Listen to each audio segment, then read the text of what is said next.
Di era digital saat ini, YouTube tidak hanya digunakan sebagai media hiburan, tetapi juga sumber informasi, termasuk informasi tentang pendidikan dan universitas di luar negeri.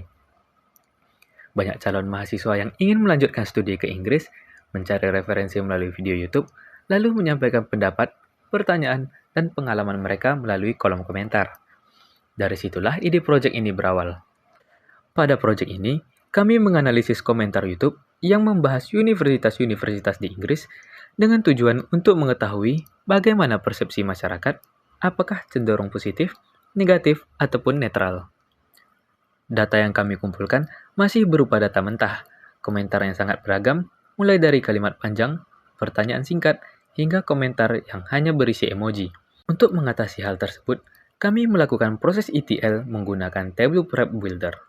Pada tahap ini, kami membersihkan data dengan menghapus duplikasi, menangani data kosong, serta menyesuaikan format data agar lebih konsisten. Setelah data bersih, kami merancang data warehouse menggunakan model star schema. Di tengah skema tersebut terdapat tabel fakta yang menyimpan data komentar, dan di sekelilingnya terdapat tabel dimensi seperti waktu, universitas, video, kota, dan sumber data. Kami memilih star schema karena strukturnya sederhana dan sangat mendukung proses analisis. Dengan struktur ini, kami dapat menganalisis data dari berbagai sudut pandang dengan lebih cepat dan efisien. Selanjutnya, data yang telah terstruktur dianalisis menggunakan TabPy dan Tableau Desktop untuk melakukan sentimen analis. Hasil analisis ini kemudian ditampilkan dalam bentuk dashboard interaktif. Assalamualaikum warahmatullahi wabarakatuh. Nama saya Muhammad Plus Fikri. Saya akan membuat video mengenai sentimen analisis menggunakan TabPy. Bagaimana cara menggunakan koneksi Tableau ke TabPy. Pertama, Anda perlu mendownload Anaconda terlebih dahulu. Di sini saya sudah download Anaconda Navigator. Lalu di dalam Anaconda Navigator itu ada Anaconda Prompt. Nah, di dalamnya Anda bisa untuk menginstal TabPy, Anda perlu mengetik perintah ini, pip install TabPy. Lalu setelah itu, setelah download selesai, maka masuk ke menu Python-nya. Di Python, Anda bisa import NLTK untuk agar bisa menganalisis sentimen. Lalu download pada lexicon untuk sentimen bahasa Inggris, lalu exit. Setelah itu, baru ketikkan TabPy untuk mengaktifkan TabPy itu. Nah, di sini saya sudah mendownload Anaconda dan sudah masuk ke Anaconda Prompt, jadi saya tinggal mengetikkan TabPy. Kita tunggu saja sebentar hingga TabPy-nya hidup. Lalu baru kita masuk ke Tableau-nya. Ini kita hidupkan, ini sudah hidup. Lalu kita masuk ke sini, ke Tableau-nya. Lalu di Tableau kita pakai ini, masuk ke Setting and Performance, lalu Manage Analytic Extension. Nah, di sini hostname-nya kita masukkan localhost dan portnya 9004. Lalu saat kita tes connection bakal successful. Lalu kita tunggu sending data. Nah, setelah itu kita save saja. Nah, ini berarti sudah menyambung. Lalu untuk script sentimen analisisnya, pertama kita membuat sentimen score terlebih dahulu. Dalam sentimen score itu, ini scriptnya, script real import NLTK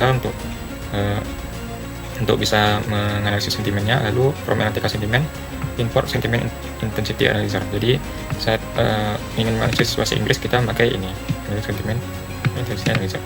Lalu nanti ini akan menambah skor menurut angka, menurut per katanya. Lalu yang kedua ada sentimen label.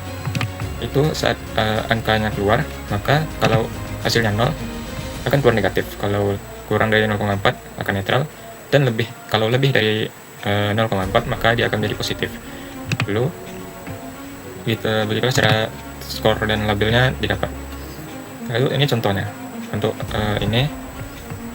Misalnya ini, I love how everyone first experience. I love itu kan positif.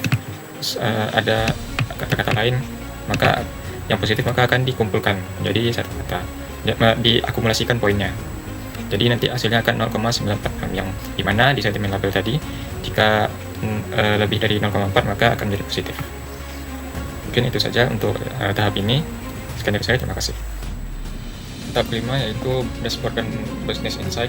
Yang saya buat itu adalah sentimen distribution yang berdasarkan universitas yang ada.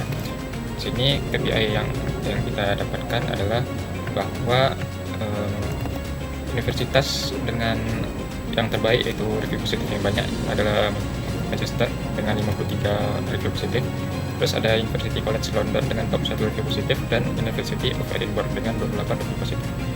5 universitas yang banyak negatif yaitu University of Oxford dengan 15 review negatif, Edinburgh dengan 7 negatif, dan Imperial dengan 5 negatif.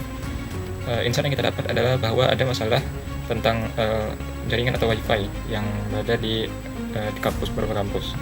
Terus dukungan mahasiswa sangat perlu untuk beberapa kampus, dan banyaknya review yang bisa-bisa saja untuk Oxford. Artinya mahasiswa tidak terlalu terkesan dan sepertinya tidak jelek atau tidak istimewa juga.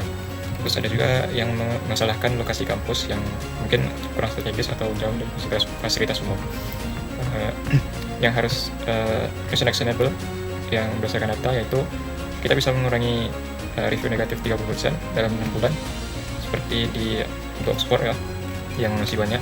Terus kita naikkan review positif dari 40% ke 55%, atau bisa juga kita kurangi review biasa saja yang banyak juga di Oxford ya, yang dengan membuat pengalaman beruniversitas atau belajar menjadi lebih berkesan dengan meningkatkan fasilitas. Mungkin itu saja dari saya. Terima kasih.